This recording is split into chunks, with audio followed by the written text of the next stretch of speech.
May mga mangga po. Ayun oh, hindi naman po siya kabundukan. Ito po siya. Po yung mga mangga, malalaki na po. Halos lamang po ang plot po niya. Hindi po nawawalan ng tubig itong sapa po na ito. Ayan.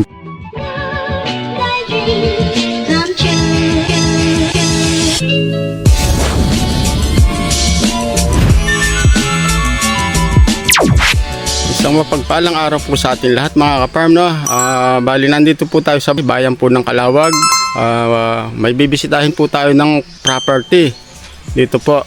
Ang property po na ito ay may sukat na 10 hectares po, no mga farm. Tara po, samahan nyo ako at silipin natin ang property. So yun po mga ka-farm, nandito na po tayo sa mismong loob ng property, no? Itong property na po ito na po yung kalsada po niya. Mula po dun sa Barangay Road, 2 minutes lang po ang travel niya, ang lakad po niya. Nasa mismong property na po tayo, no mga farm.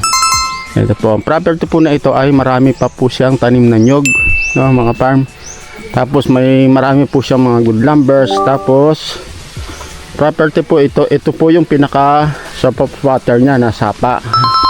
Sabi po ng caretaker, ang property po na ito hindi po nawawalan ng tubig itong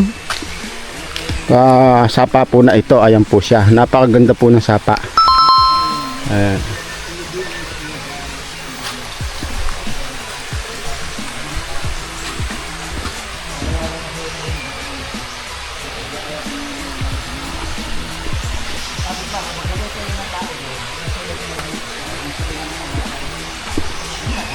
Maganda po itong property na ito.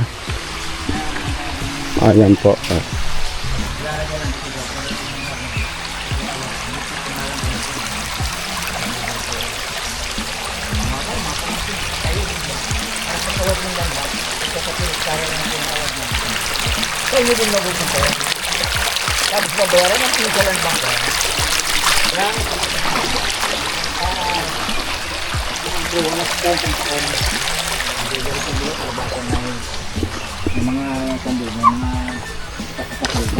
Mag-alam din kayo sa ibang siyempre sa bilado.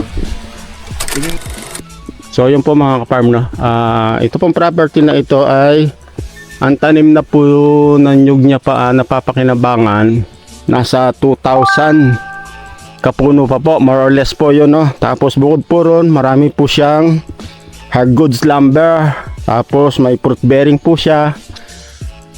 May mga mangga po. Ayun, no, malalaki na po yung mga mangga na napapagkuhanan ng income.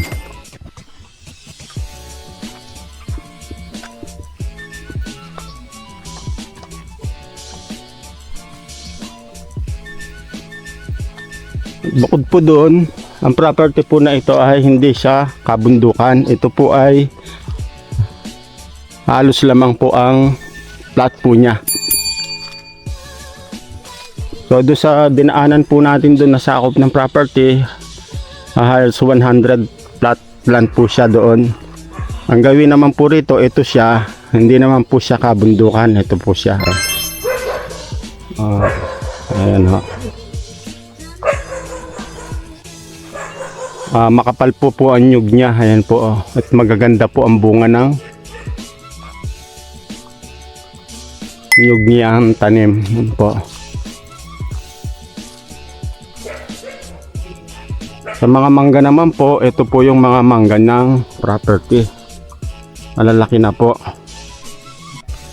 At marami rin po siyang iba't ibang hardwoods lumber po, no, mga ka-farm.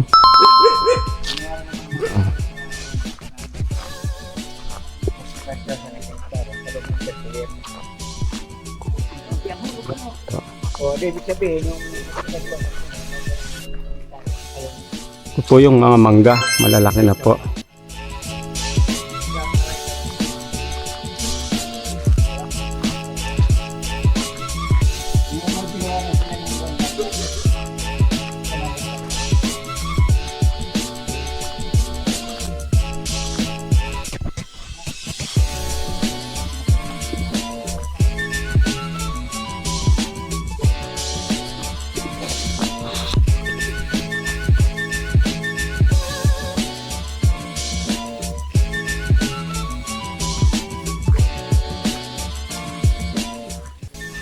Ayun pa po yung ibang mangga, mga ka-farm. Ayun po.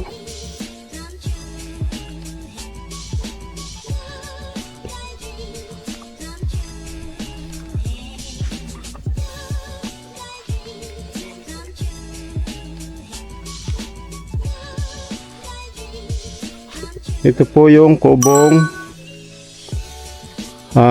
ginagamit nila sa paglulukad. Ayan po.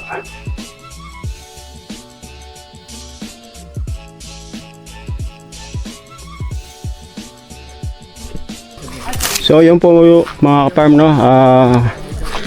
Yung property po na ito, marami po siyang hard goods, lumber, no. Tapos may mga batino po siya, lisak. Yun po yung mga hard goods niya, no, mga ka-farm. Yun nga lang po, at hindi na po natin malilibot lahat yung property dahil napakalawak po niya, 10 hectares po siya, no. Papakita na lang po namin sa video at saka yung details po ng lupa. Pwede nyo pong inquire sa number po na makikita nyo sa screen, no, mga ka-farm. So yun po mga ka-farm, para sa mga interesadong buyer po natin dyan, maaari po kayong tumawag sa number na makikita nyo po sa inyong screen o mag-message sa WhatsApp and Viber, Presi Rosario po, Facebook account Presi Rosario. Yun lamang po, magandang araw po sa inyong lahat. God bless.